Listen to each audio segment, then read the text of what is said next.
Şok. Şok. Esselamu Aleyküm ve Rahmetullah değerli izleyicilerimiz.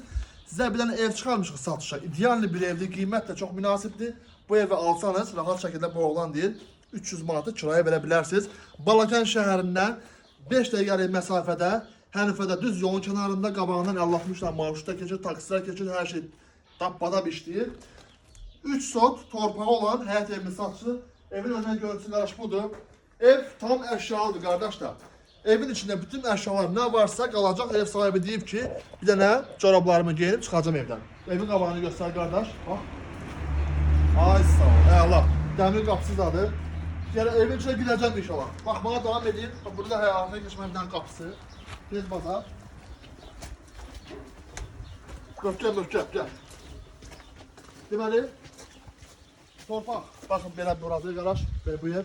Qəşəng dağ havası, dağ küləyi zaten o yan bu yanda. Hazır qazı sistemi qazılıbdır. Su övzəsi. Təxmini olaraq 8 tonluq su övzəsi də var. Suya başqa problem yoxdur. Su da elə bayaqdan axır burada. Yaddan çıxıb qalıb yəni ki, bağlamaq lazımdır. Gəl. Tez evin içinə qardaş, gəl.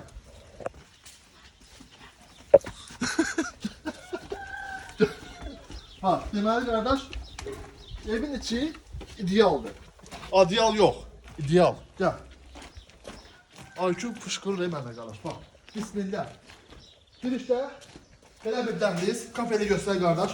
Bəs çoramın cırıq satıyor, çoxsa cırıq sal olur. Yox, yaxşıdır. Baxın, barbağım deşinliyib, yox. Girişdə belə bir dənə dəhliz.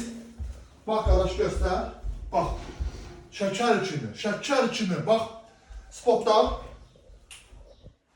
Neyse gel kardeş, ne zahmet olmasa gel. Axıra kadar bakın, ideal qiymət koymuşum. İdeal qiymət, gel kardeş. Girişdə sağ tərəfdə belə bir salon var. Belə bir salon var kardeş. Ne demişim?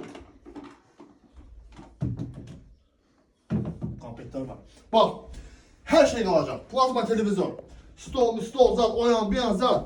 Ama kukladan deyəsən qalası bilmirəm. Kes belə fırla kardeş. Kes belə fırlan, o başdan bir yana göstər.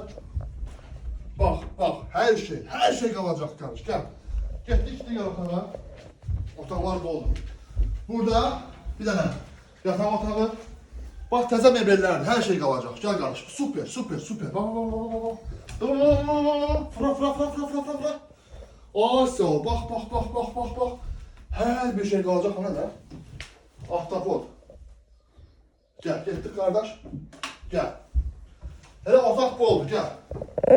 Biliyoruz, bu birinci spandeydi. Burada bir tane mətbəx. Bak.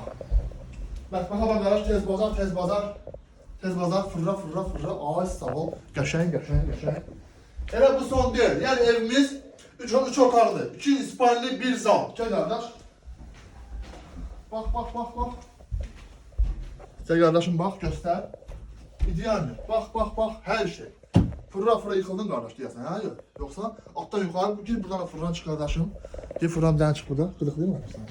Gel. Ay sağ ol. Fırra. Süper bir ev. Getdik qiymətə. Gel.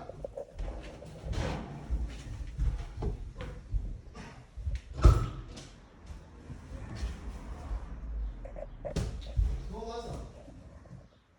Yıkıldın mı aşağı? Qiymət bütün əşyalarla bir yerdə. Ama yastık, zat ne varsa bakın her şey bir yerde. Televizyonun pultuna kadar qiymət 62.500. 62.500 manat. Dikkat! Şəhərdən 5 dəqiqəlik məsafədə. Düz trasın üstündə. Yıxılmışdı qardaşımız. Düz yolun üstündə. Qabağında marşrutlar, zatlar, velosiped her şey dayanmadan keçir. Səhifədə nömrəmiz qeyd olunub. Yaza və yazan gedə bilərsiniz. Esselamu Aleyküm və Rahmetullah. Boşdur. Getdik qardaş.